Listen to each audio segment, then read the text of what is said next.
York Revival, I'm in the building. Let's go.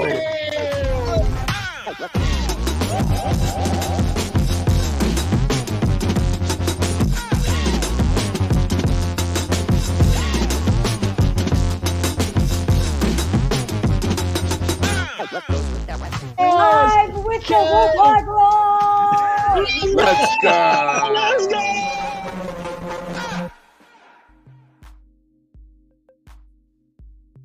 Welcome to Freaky Friday with the Revival, Hefe and Spiro, which Mr. Glass half full. Our guy Eli will be joining shortly, I'm sure. How you feeling, big dog? Feeling good. A little hungover. Had myself a good time yesterday at Citi Field. I bet you Where my New York Mets took care of business. But otherwise, good, man. It's Friday. It's a Freaky Friday. We're feeling good. We're feeling great. I don't know. How about you? did. I'm feeling good, not hungover. Not hungover. Save that for tomorrow, probably. Yes. But today we're going to talk about last night's game. Good showing by the Jets, taking care of business. Some funny things that took place during that game, which are definitely worth discussing. I like it. The Friday, I like it. Why don't we jump right into it? And then, of course, we're going to talk about some Giants news from this week as well. But another quick Friday show. Have some fun. Get you set up for the weekend. Last night, I know you were at the Mets game. Talk about it. So you probably didn't catch. You just saw some highlights, maybe. Agreed. This was. Tell me. Aaron Rodgers was like a surgeon. Like he was just so in control and relaxed the whole game. Granted, this is not a good Patriots team. Yeah. But he was throwing darts like prime Aaron Rodgers, and he was like into windows that were this big. Defenders reached out over their fingertips. Like there were several of those throws last night. The only selfishly frustrating thing is that defenses have been focused on Garrett Wilson so much. Yeah. That the dude's not really. He's like a 10 to 14 point guy in fantasy, which is not where I drafted him. Let me just tell you that much. This guy, there's no ceiling. There's no ceiling for him. I don't know. I hope they start to light it up, but they're, ground and pound, good defense team, so they don't really need to do that. I know with Garrett Wilson, it'll open up. Yeah, it'll open up. Yeah, like I think that if you saw, again, I know we talk about this, but this is like the for a lot of teams like the Jets who didn't play all preseason. This was their preseason. The first two games were kind of preseason-ish. They had to get the kinks out, especially in the passing game. Rodgers, having missed so much time, of course, he's going to knock some rust off. But once they start dominating on the ground, I think that opens up the pass game. And, it stinks because, I guess Lazard had another touchdown. Lazard's been doing things. So you'd think that attention will get focused a little bit off of the guy after a while. But I think it's going to come. I think it's going to come with more timing. And you will be in a good spot fantasy-wise with Wilson. Because Lazard is outperforming Wilson production-wise. Yeah, right. Did you notice that? I should have had a picture. Garrett Wilson looks like a child in a football jersey. Like, I didn't realize maybe how skinny he was. Like, this dude's got no muscle, and he looks crazy. Some fans were yelling at him saying it looks like he's wearing a Fanatics shirt. Like it doesn't look like he's a pro receiver. He looks skinny. But there's one thing going viral from last night. I have thoughts. Oh, yes. A couple things popping off from last night. But I would say the biggest thing was this interaction here between Rodgers and Saleh. This is after they go up by 2 scores. High five, get off me, bro. Says something to him. At a quick glance, it looks like, oh man, there's tension there. My 2 cents. This is Rodgers' kind of personality. This is like when he's pumped up, and this was like a pushing him, like, and they asked him about it after the game, and he said Saleh's always asking for a 2-point lead, 2-possession lead for their defense, or 2-score lead or whatever. Yeah. What he was saying here, 2-score lead. 2-score lead pushes him back, like in slow mo. Okay, it looks so bad in slow mo because it looked worse. Look, like just passing by. It's like, let's go, coach. Yeah, get off me. All right, who else wants a high five? And they move on. Like, it wasn't a big deal. Right. Salah didn't be like, what the fuck's going on? Like, there was clearly a inside joke, that nobody else got. But the look, and again, we're gonna read into it because that's what we do. Rodgers being Rodgers, is he being a dick? Like that's what we jump to right off the bat. But man, things were clicking for the Jets. I doubt that there was any tension there at all. But man, what a feeling for Jets fans. Oh, look who it is. Hey-o. Would you look who it is? Mr. Eli Rax. I didn't want to just jump in, but I was like, nobody's going to cue me in. I'm jumping in. You're the fucking engine here, bro. What's going on, man? What's going on, gentlemen? I'm not going to throw you in if you're not ready to swim, so I figured I'd just let you. Yeah, I was giving a thumbs up, thumbs down. Nothing crazy, but I'm here. What's going on, y'all? Yeah, keep going, keep chatting. I know Aaron Rodgers is a topic. I wanted to jump in on this one here. Yeah. I mean, listen, I was just saying how like awesome it is for, first of all, for a Jets Mets fan last night. Like, you're living your best life right now. It might not get better than this, so enjoy it, like, right now. But like you were saying, Jeff, how like Jet fans don't even know they didn't know how to act in the stadium. Somebody was saying on the radio that they didn't know how to conduct themselves because they never had leads this good. They never had seen an offense clicking this good in a long time. So good for the Jet fans, man. E, what you think about last night's game? To be honest with you, man. You talking about the Mets or the Jets, brother? What are you talking about? Jets game. I mean, listen. Unfortunately, I didn't see it. The only thing that I saw was that half of when Rodgers was pushing Salah, and I was like, "Ooh, this is old-fashioned Rodgers. I like this," which gives me a little bit more confidence that this team, second round.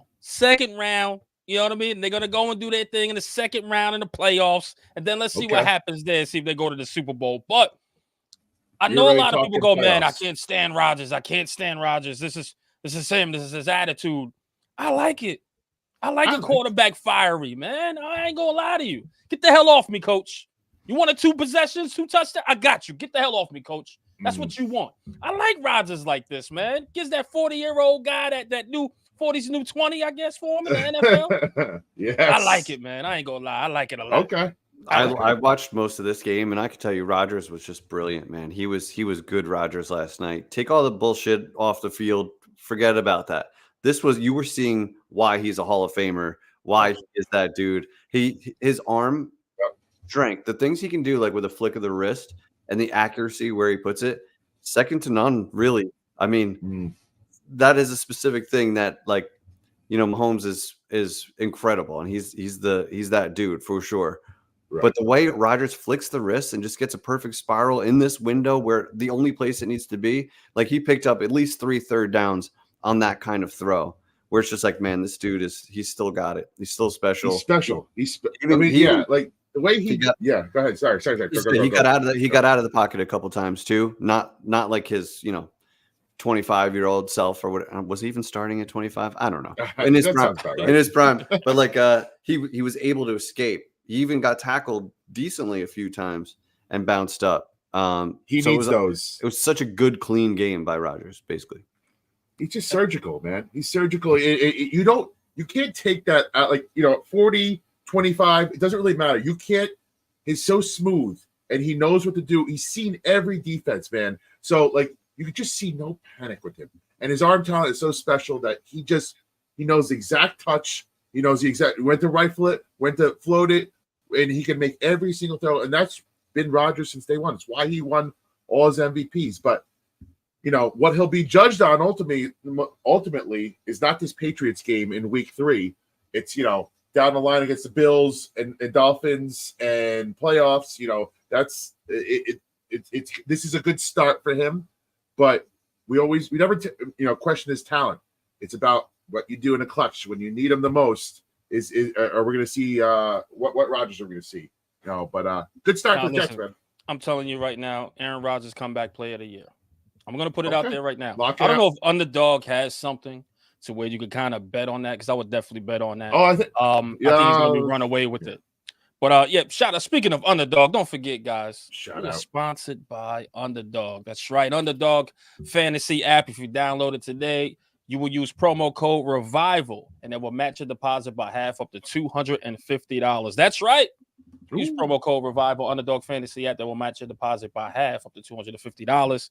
Please use Underdog Fantasy app today. Tell them Revival sent you. That's right. But yeah, guys, what else we got on the agenda? Well, man? Just to talk to you about, Jeff, you were saying how Garrett Wilson and, what's his fucking face? Lazard's out playing him. For me, a Breece Hall, owner of one of my fantasy leagues, Braylon Allen is just their rookie running back who they've nailed. He's fantastic. He's not outplayed, but tit for tat with Breece Hall, and it's killing me. It's killing me inside a little bit. I think their offense is fantastic, but I need a little bit more Breece Hall in my life, a little bit more scoring, and I was a little bit disappointed. And you know what I was really disappointed in? Ramondre Stevenson. I started him in fantasy. 0.60 points. Just a bomb for my man. I don't know why I didn't expect it. Jets defense, they came out flying, but it's hard to TED Talk. It's hard to have a bunch of good options at running back where you could bench a guy that you probably drafted in the first few rounds. Exactly. It is what it is, but that's our fantasy talk for today. What do you want to do next? If you want, I got one more thing from the game last night, and it was one of those stop and rewind. What the hell is this guy doing? The Patriots punter goes on a manic finger-licking, gum-rubbing episode. What is this guy doing? You really got into this. One or two. You stop right there. Okay, it was a little weird. Back for more. Nope. Switch hands. Back for more. Wait, not done. Back for more. What the hell is wrong with this guy? It's almost like he ate an everything bagel and he's trying to get it the seeds out of his. He was like getting into the teeth. It's not like licking your. It wasn't licking. It wasn't licking. It was like teeth. It was gum rubbing, a cocaine-induced gum rubbing that I've never seen before. What in the world? I gotta take another look. Like, have you ever seen a guy do it this much? Oh God, he's getting all up. He's up in there. You're on television, bro. The whole country's watching. Science? What are you doing? What's the science behind that? Like, what could he possibly be trying to get from his teeth and gums that they can't get from your tongue? Oh, I don't. That right there was kind of skeevish, man. I mean, maybe the turf. I was skeeved out. Maybe the turf tastes really good to him at that day. I don't know, but that right there, ugh. It's too much germs, man. I'm a germaphobe anyway, so I can't. That guy's been catching footballs and punting them all day in practice, all that, and then you're just shoving your hand all the way in your fucking mouth. What are you doing? That is freaky. That is freaky. I mean, it's Freaky Friday. They don't call it that for nothing. Listen, that's a little. It is freaky, but nothing like 1,000 baby lotion freaky. I'll tell you that, man. Nothing more freakier than that, man. That was 1,000? Something else. Who's the guy that got paid overtime to count a freaking 1,000 things? Somebody's job was to get that total count of dildos found in P. Diddy's house. What? Like, that's, imagine you call your wife like, dear, I'd just not coming home for dinner today. Working late tonight, babe. What's going on? Counting 1,000 dildos from Diddy's house. You're not gonna believe this, babe. Dude, you're not gonna believe it, babe. You know what? It just. And then the wife is gonna go, "Oh, he's cheating. I know he's cheating. 1,000 dildos. You're right. He's cheating on me."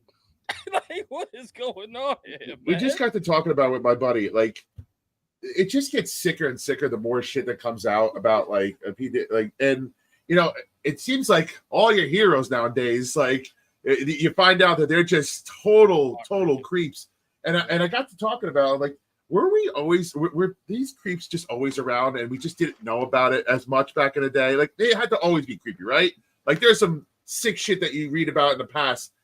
We just know about it more now, right? Like, that's the only difference. Or are these people now just way sicker than usual? There's always been sickos, dude. There you go. Go ahead, Hef. I'll just say there's always been sickos, and we're going down a weird path here. But like, human trafficking has been around forever. Like, is there anything more fucking sick in the head than that? And that's been going on and still is in some places. So the fact that this dude's getting freaky at parties he's not even on the fucked up. I think G-Man nailed it. It's rich people shit. Like, they just like are different. They do different shit. Well, they have the means to do anything they want, and like, the normal partying is like not enough anymore. Yeah. They're like, what? How can we take it to the next level? Here's the crazy part. like even though I have all this money, my thoughts isn't, you know what, I'm gonna have a freak off tonight. Like I've never thought that I'm gonna make a call and have freak offs just because I'm rich. Like that doesn't just make imagine sense though. to me. That's how he saw so much shit in his life that he's bored with that, like all that shit crazy, growing up with like Biggie, like and even before Biggie, like I'm sure imagine the shit that he saw to get to the point where you have freak offs now. Like that's how rich you are and how much you've seen that's what gets you off now. That's wild, bro. It's wild to think about, bro. Insane, bro. Imagine getting paid. Imagine making $1 million and being like, how many dildos you got on him? The 500, I'll take it. All 500. Yes. No, we need 200 more, please. The question is, if he gives you the 200 million, man, and says, "Hey, take that. Come to this freak off." Take that. Are you gonna take that, Speed? What are you doing? You gonna be like, take that. You gonna do it for the 200 mil, Speed? I'm just saying. Was it 200 mil? For 5 minutes? I'll hang up and listen. It was 100 mil, but for 200 mil, if it's still 5 minutes, I'm still in. What? I'm in. Hey, listen, it's 5 minutes for $200 million. Okay, hold on. Are you saying you wouldn't for 100 million? I'm in. If I was in for 100, I'm in for 200. Yeah, I'm in no matter what. I'm saying I could lower the cost a lot. I could get them for cheaper than 100 million. I'll tell you that. Yes, right now. You guys are in a bidding war. That's a different road. We're gonna go down. It gets messy. TK's in the chat. TK knows I love to do that. TK. People say like, give me $5 million, I'll do it. I'm like, you would do it for like $500 cash right now. If you just put it on the table, you'll do it. Yeah. I don't know. Listen, 100 million is a lot of money. Obviously, you're gonna be like, so what are you gonna do, Diddy? Them loops? What are you gonna do with all that, bro? I don't know. Just might have to take you up with that offer because, like you said, Speed, you could get away with that type of money. Like, what are you gonna do? And then I'll still cry in court like he forced me to do it. Exactly. He wanted me to touch his genitals. Okay, guys, let's clean up. We're getting off. Guys, topic here. Our people in the UK are eating dinner, watching this, and you guys are all over here talking dildos. Right. Yeah, you guys are sick bastards. You know that? Sorry, guys. Shout out to the UK, by the way. Shout out to them. But to Bill's point, it is sports and entertainment. So this is what you get. What do you want to speak around the NFL? What else you like around the NFL? I want to talk about around the NFL because the college football slate sucks. So we got to move to the NFL. We got to look at what's going on there. There was a couple of games I liked, and I'll throw these out to you. You guys rank them in terms of how interested you are. So we got Houston versus Minnesota. Minnesota, the dark horse team, the surprise team, everybody's little Cinderella team. Does this end now with Houston coming in, and it's at Minnesota? So I think it's an intriguing game. Is Sam Darnold for real? I don't know. We'll find out. The other ones I liked were the Philly versus New Orleans. Kind of a must-win for Philly now. You don't want it, not must-win, but if you expect them to do the things they do, they're again going against another Cinderella team. Nobody saw the New Orleans Saints coming in like gangbusters the way they are. It's in New Orleans, another game that's the favorite is going into a raucous environment. So I'll be intrigued to see how Philly acts. Their defense is looking susceptible, dude. Their defensive line is not your normal Eagles defensive line. We'll see if the Saints are for real. Is Derek Carr for real? I'm interested in that. And then one more, Detroit versus ATL. ATL goes into Philly just last week and beats the Eagles. Are the Falcons for real? Is Cousins back? And if Detroit loses another game, that'd be 2 straight. 1 and 2 is not the start that you expect from the Detroit Lions, who a lot of people have as a Super Bowl favorite. So Eagles in Detroit in some hot water. Rank those games for your E. Go first. What's your order there? Who are you most intrigued about? As far as I'm sorry, man, because I got a little sidetracked there. Thanks to my daughter. Shout out to my daughter, man. Shout out to my daughter. But I got you. Spin that again, Speed. Spin that again. Yes, I got you. So I apologize. Yes. All right. So I'll run it by you one more time. It's Houston versus Minnesota, which it's Philly versus New Orleans, and Detroit versus Atlanta. Those are my 3 must-watch games. I like that. Which one intrigues you the most? Philly and New Orleans. And the reason why, because Philly's supposed to be this dominant team, right? But these guys, like you said, Spear, kind of like in hot water. It's like a win now. You got to win now. You got to see what up because you just got beat not too long ago. So let's see if the Philly will bounce back and actually put that blemish on New Orleans. So I'm actually curious about that game. And plus, of course, the NFC East, right? I hope they do. I want them to. I mean, we're rooting for fucking New Orleans, right? Absolutely. I mean, listen, who would have thought? Because we just did it at the beginning of the season. We was like, who's the dark horse? No one picked New Orleans at this point. You know what I mean? And I would think the dark horse would have been New Orleans because that team was a little bit shaky, right? We was like, we're just not sure. But no one picked it, I believe, right? So just to see them going and dominating the league the way they are, or at least these couple games, it's just like, man, this is a shock. So let's see if they're the real deal. If they could take out Philly, I think you might, have to say, yo, these guys are the real deal this season. So let's see, man. I want to talk. Yeah, and then listen, Philly goes to Tampa Bay after this, who are again another one of those shocking teams. They're 2-0. It's in Tampa Bay. Then they got the Browns. So Philly's got maybe the two hottest teams in the NFL back. I know this is surprising. They have surprising to win. Now, if they lose both those games, are you guys out on Philly? You're like, man, like their time is done. Their window is closed at that point. That's what you guys are thinking? I don't know, man. I don't know because then, shortly after, again, then it goes Browns, Giants, which again, assume that they're going to beat us. It's at Giants. It's at but then Bengals, Jaguars, Cowboys. Their schedule's not easy, so you could see a slip up here. And then the Sirianni hot seat talk. Exactly. That's when Eli said, do you write him off? Is their window closed? I think the Sirianni noise is going to get real loud. Fans are already out on him. That arrogant shit only works when you're 11-1. It does not work when you got hard times because you have not coached this team anywhere past like the quality of the roster. The roster and the talent there has been the strength of that team. Not the scheming and play calling and leading these guys, because as soon as times got hard, that shit went down south real bad last year. Right. And I'm looking so like to answer your question, that lineup of games, it's all about Philly and New Orleans for me too. Because I could see Houston handling the Vikings and them crashing down to earth. I could see Detroit being pissed off and handling Atlanta, who had one final drive that they looked great. Other than that, they kind of looked like crap last week. So I think New Orleans, they got something going right now, and the Philly defense can be had. And man, would I like to see that one more time? Give me all the Camara in the world, baby. Let's go. It's in New Orleans, which again, it's always a tough place to play. Again, this is borderline must-win territory for the Eagles. So very intrigued about that. So that's I think around the NFL. I think we talked enough about that kind of stuff. You want to bring us home? Let's talk about our squad.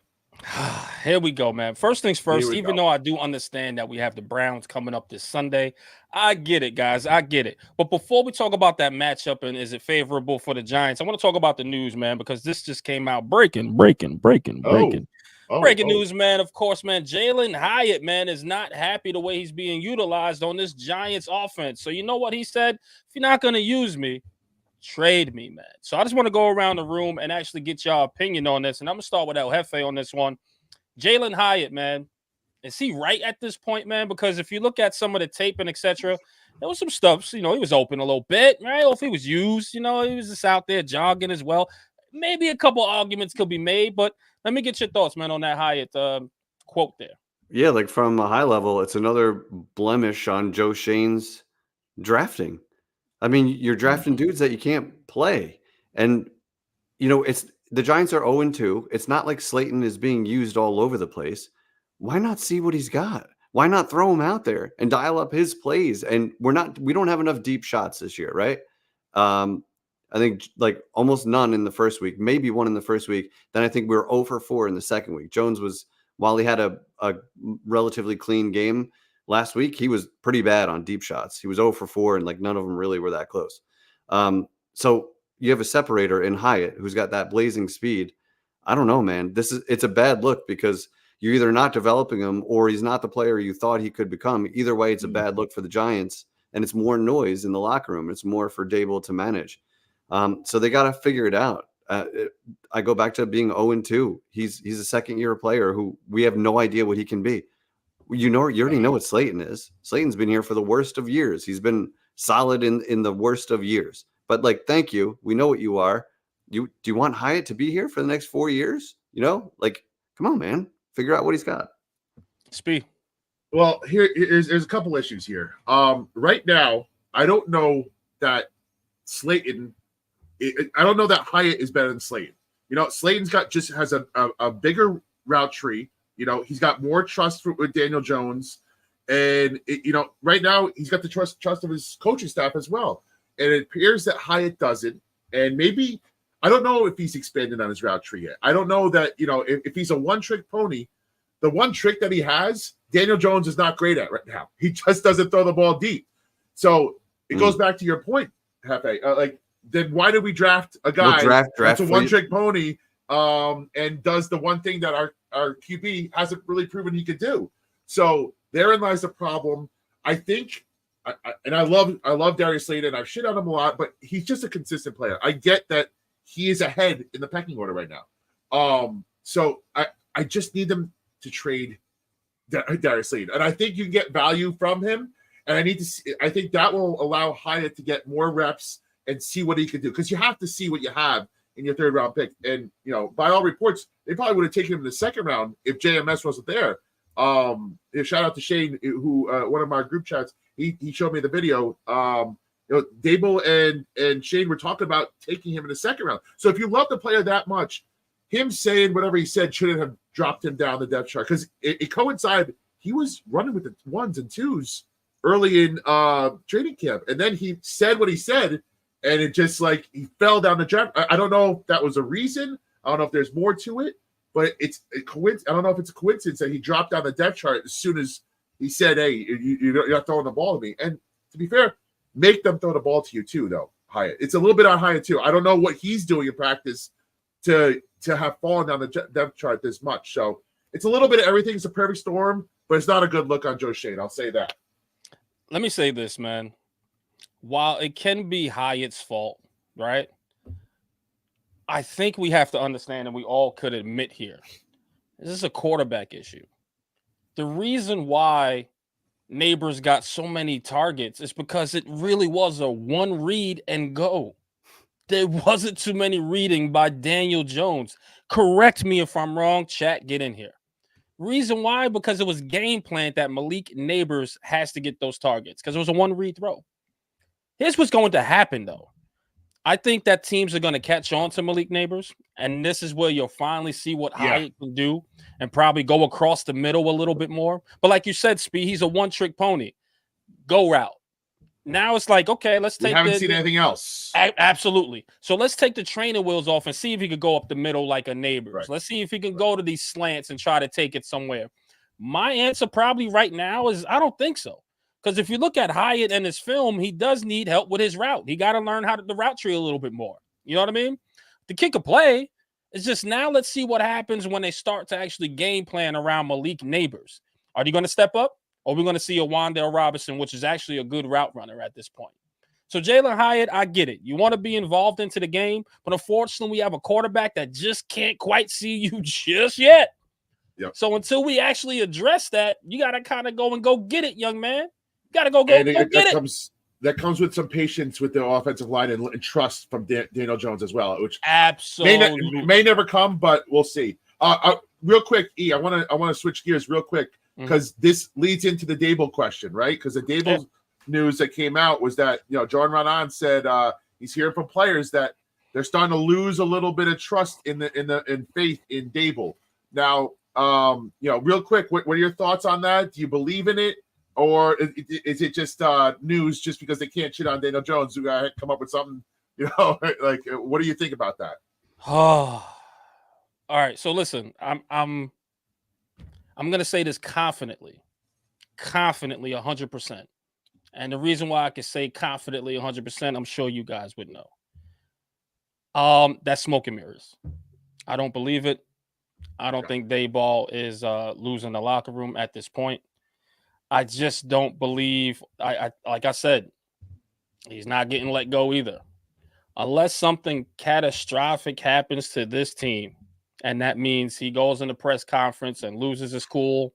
He smacks the crap out of a player on a sideline. Which let's not rule that out either. Right? Like, unless you see him go completely berserk, I am confident that he still has the locker room and will have his job by the end of the season. Do these boys want to win? Absolutely. They're tired of losing. Sure. They absolutely they do. And was the last game kind of like a fluke? They think it was. You know what I mean? But I tell you right now, I just don't believe right now that he is losing the locker room at this point. I'm very confident in that at this point. Jeff, what do you think? I don't think we're far from that being reality. I wouldn't say that there's no chance he's losing the locker room, because I think more than usual we're hearing players speak out. Dex, you never really heard him come out and say what he said in last week, which is like, I'm absolutely sick of losing. I'm tired of losing. He hasn't said anything like that. And he's been a trooper. He's been a good soldier so far for us. Obviously a great player. But that could, like, once you see a dude like that, like Hyatt is the first one I've heard to hint at requesting a trade, right? Yeah. But what if Dex is like, I want to win? What if those dudes start saying that? Neighbors, if he's getting he's probably not going to complain as much. Like receivers want targets. If he's getting double-digit targets every game, he'll express frustration over losing, but he knows he's producing, and so he's probably going to be all right. But I think this is pretty close to being a disaster. And if it depends how they show up. We're going to talk about the Browns in a minute. But if they're competitive in these games, I think it keeps the noise off for a little longer. But if these are two bad showings in a row, it's going to be deafening. Yeah, I don't think, and I'll just cap it real quick. I don't think it's an issue with Daboll per se. I think it's an issue with losing. I think they're sick of losing, and of course you're gonna lose trust in the people that are leading the losing. I don't think it's an issue per se with the coach or the front. Like, it's just like, we're sick of losing. You guys are not putting us in position, in their opinion, to win, and they're losing trust because who wouldn't lose trust after going 9-19 since the end of 2022, since that stretch? Like, there's just a lot of losing going on. When you get to 0-4, a lot of people are going to be malcontents in that kind of locker room. Because then it's official. 1-7, right. Right, because if you get to 1-7, of course people are going to be pissed off. So who do they have to take it out on? They're going to take it out on the coach, and they're going to. I don't think Daboll's losing the locker room. I think he's losing people's faith in this organization, the team, and that's what I think it ultimately is. Let me say this, because we just said last week that Daboll coached a good game, right? We could go back and see, okay, Darius as an offensive coordinator. Yeah, and he still put him in positions to win. It's just unfortunately we didn't have a kicker, right? We can nitpick and figure out what happened there. Let's just go with what they said, that he was healthy enough to play, he just got hurt. Stuff happens, right? So at that point, they had to call two-point conversions. Darius Slayton drops one, Malik Neighbors dropped one to extend the drive, and they could have possibly won the game there. So we just got finished saying, he called a good game plan as an offensive coordinator. So for me to say, hey, these guys are really like, he's losing the locker room after he called the game where they could have won, it's just things happened, unfortunately. It's just hard for me to swallow that pill and be like, you know what? And the players really going, losing will do that, though. Losing will do that. He puts you in position to win. You guys drop the ball. Offensively. You get what I'm saying? Offensively. Defense is another thing. We're talking about Daboll right now. We're not even going to. Yeah, but he's the head coach. He's the head coach. It falls on the head coach. But he called the plays that game. He called the plays that game, right?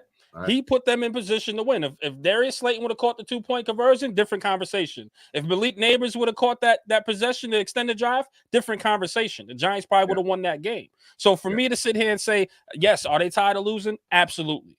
But for me to think that they're turning on the coach, hard for me to believe. Not yet. Not yet. Hard for me to believe it right now. I got a boogie. You guys keep cooking. Real quick, Browns prediction before you go. Give it to us. I think this is going to be closer than people think. I'm going to say 23-20 Browns. Okay. I get it. Like a competitive showing, but a heartbreaking loss. And fuck. I respect.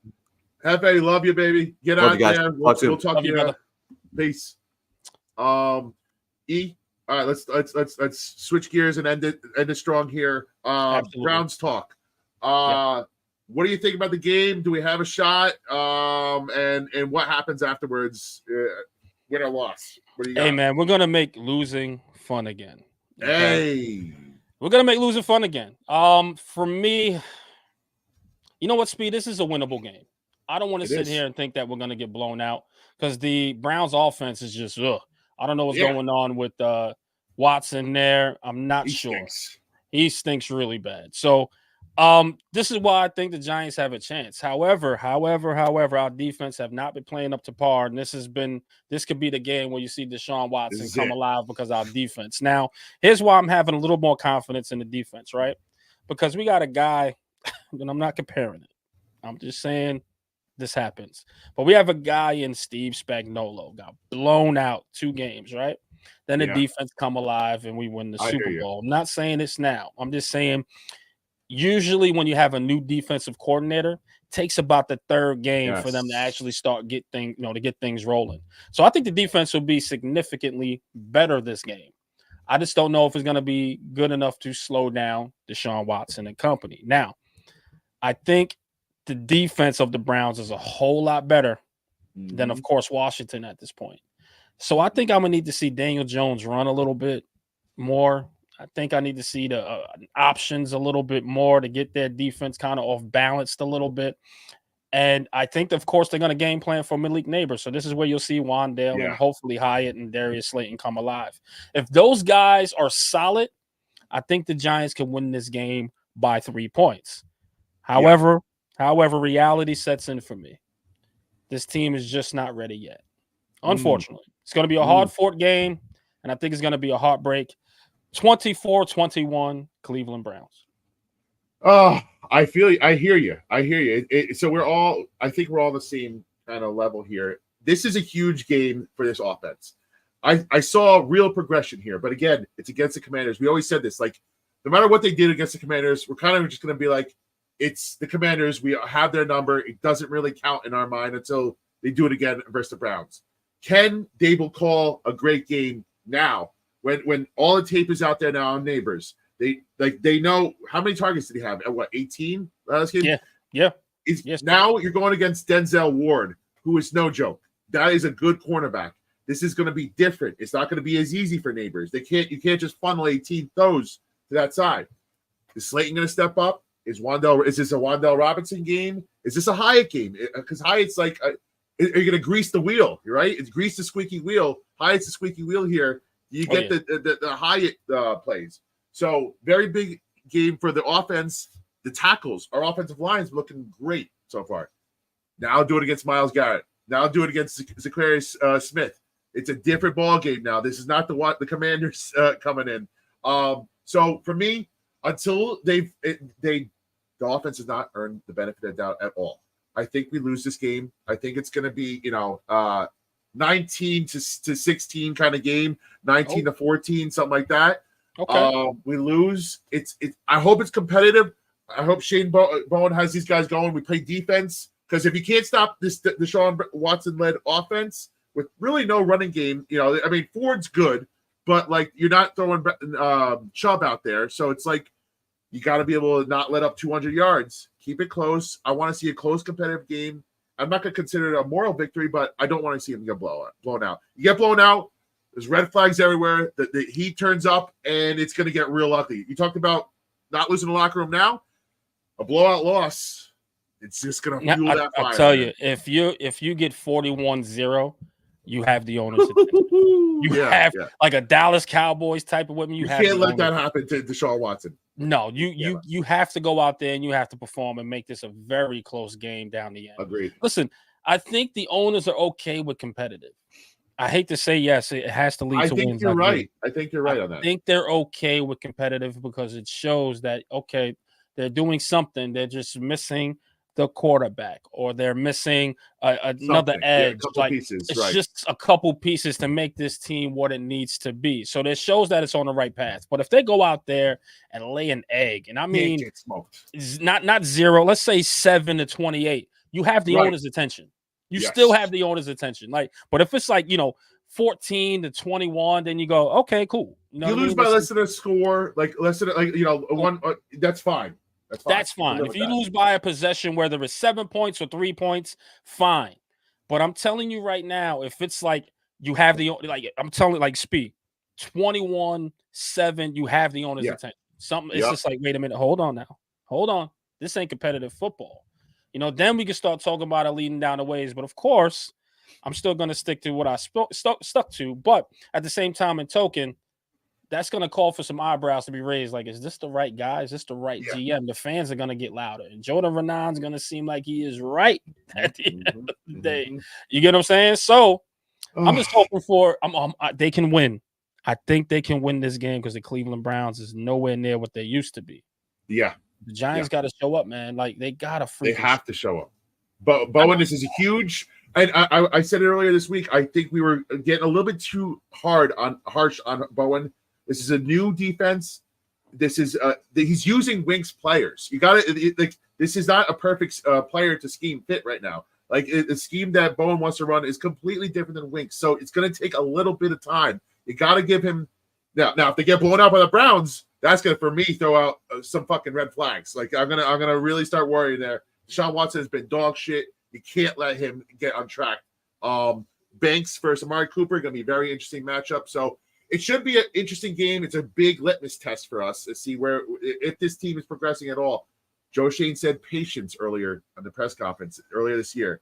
Now, I think that's why they have a little bit of breathing room, but you cannot get blown out. You cannot show massive regression. So we'll see where it goes. And listen, it's funny he says patience, right? That sounds like a man that is very secure in his job next year. Yeah, right. Just say it. Just say you're it. Right, but you got to show face. You can't get blown out. Get smoked. You can't be throwing your headset on the ground if you're Dable. You can't be showing too much frustration. I know. Listen, shout out to the Revival. We're trying here. We're trying. They got to show us something. They have not earned the benefit of the doubt for us to be positive about them right now. They just haven't, man. They're finding new ways to lose. This is until you start winning games again. We cannot be positive about them. So go out and fucking prove us wrong. Go out and win the game. And I'll probably be betting on the Giants at the end of the day. Who knows? But you know what? Here's the thing. And it's funny you say you're betting on the Giants. I'm gonna bet with my mind on this one, not with my heart. I'm telling you right now, I just don't see the Giants. Hedge your happiness. Hedge your happiness bet. Yes. Bet on the Browns. That's it. At least I can win some money with the loss. Exactly. You know what I mean? But if the Giants win, I'm like, yes, I can care less. They just won. You know what I mean? So I do that all the time. Like if you pay the Giant G-Man 2011, like he's right. I think Banks has had a very good start this season. If he shuts down Cooper, that's three big names that our guy that we came into the season about questions about. Can he be our CB1? You answer a lot of questions if you can go 3 for 3, shut these guys down, man. So Banks, let's see what you got. Can you do one more week? Can Burns finally get the sacks? Can KT finally get the sacks? They're going against two tough tackles from the Browns, Conklin and now Jedrick Willis. They're both coming back for this game. Are they rusty? Can you take advantage, or are you going to be zeros again? We can't have zeros anymore. Give us something. But we'll see, man. We'll see.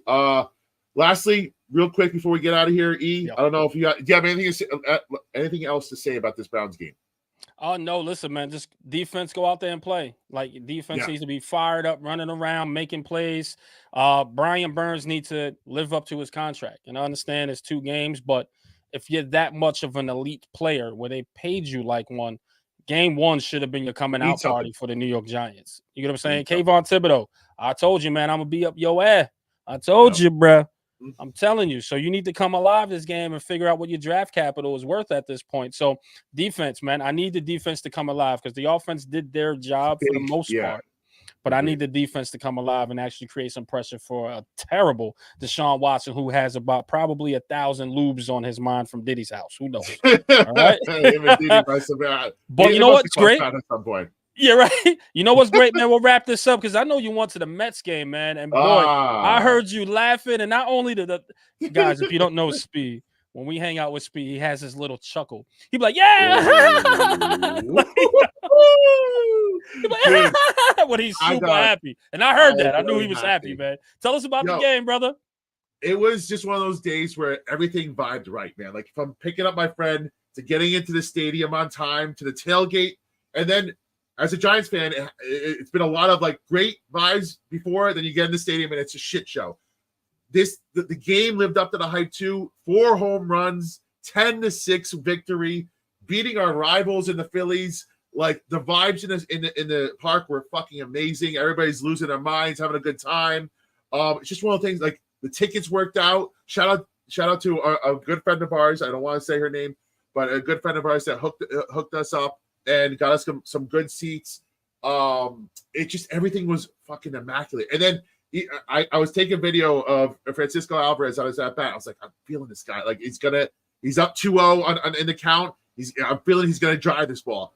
Get the video going. Hits a home run on the next pitch. Caught it live on camera, and it just everything was working, man. Everything was working. And let me tell you this: the Mets again up 2 games, 7 games left in the season, up 2 games in a wild card.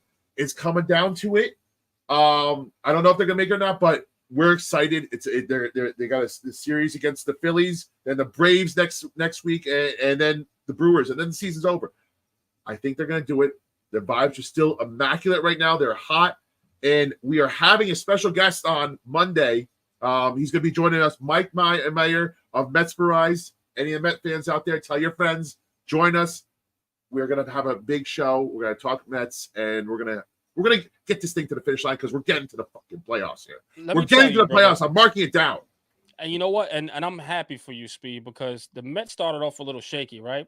But the fact that they're winning and they found their groove, this looks like a team that could go deep. I mean, we're starting to get that vibe. It's starting to get that. Vibes. Yeah. This feels really, really good to be a New York Mets fan at this point. Because again, like I said, when you start off a little rocky, then you start putting these games back to back. The entire team starts to believe in what they can do, and they start to beat these tough teams like the rivals of the Phillies. And now they're like, oh, we could beat anybody. And if they have that attitude, they're gonna make it far. Speed. I'm happy. I'm telling you. And listen, this is not a small sample size. They started off small, but since June, and this is from June till now, middle of September, the Mets have been the best team in the league, record-wise. Yeah. This is not a stat I'm making up. It's actual facts. They are the best team record-wise since June. You know, it's a wild thing. It's no longer a small sample size. They're doing against the best in the league, like you said. They took on the Yankees. They beat the Yankees. They took on the Phillies. They beat so. This is not a joke anymore. And we're beating the Phillies without our MVP and Francisco Lindor. Even, this is scary. This is scary. Just the Mets scare me. I feel too good. And again, we talked about the Jets, how we don't know what to do. I want to be happy. Please just get through this until it happens. Yeah, that'd be something. Wouldn't that be something? A Subway Series, man. Another Subway Series, wouldn't that be something? Revival will be at that. Don't let me down, Mets. Don't let me down, baby. Don't let me down, Yankees. Neither sons of. Yeah. Hey, Yanks are fucking right there, man. About to clinch the. But right now it's all about the Mets because I'm feeling the Mets. I'm feeling the vibes. I'm really. We're gonna get a Yankee guy on here too. I know this is for this is all New York. We're a New York podcast. I'm gonna get a Yankee guy on here too. We're gonna talk that shit, and I'm happy, man. I'm happy. And guys, don't forget, man.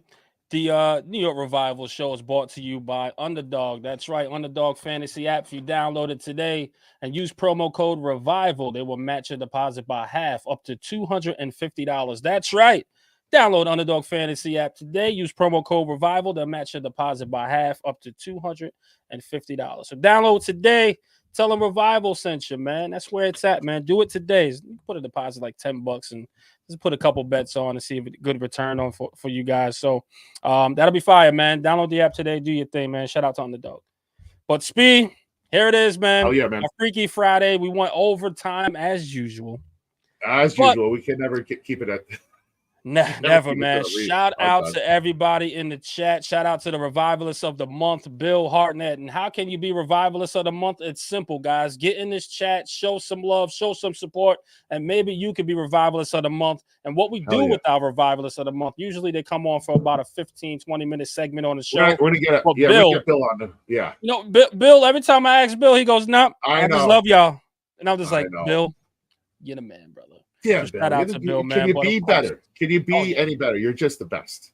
Man, we had shout out Rich, the Revivalist of the Month. We had Seize the Moment. We had Giant Sing as on here. And they all came part of the show, man. So it's fire, man. Come on in, show some support. And like I said, we do appreciate you guys. And of course, hit that thumbs up.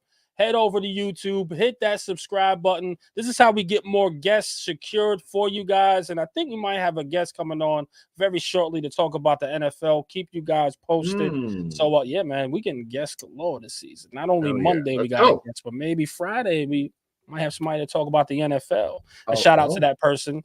They are a looker. They are a looker. I'm just saying, listen. This isn't Nicky Jams where Donald Trump is like, she's hot, and there's a dude. No. This is a good person, and she's hot. As Donald Trump voice there. So, of course, man, we'll be talking about the NFL from there. And, of course, man, look at Bill Hartnett, of course, as usual, before he gets out. You're the best. I'm sticking in there. I love you, Bill. You're the best. I love you, Bill. And, of course, it's my brother, Mr. Glass Half Full, and it's your boy, Eli Rax, a.k.a. Vibes. And shout out to El Jefe. We'll see you guys on the next one. Peace and blessings. Yes, sir. Peace out, y'all. New York's Revival. I'm in the building. Let's go.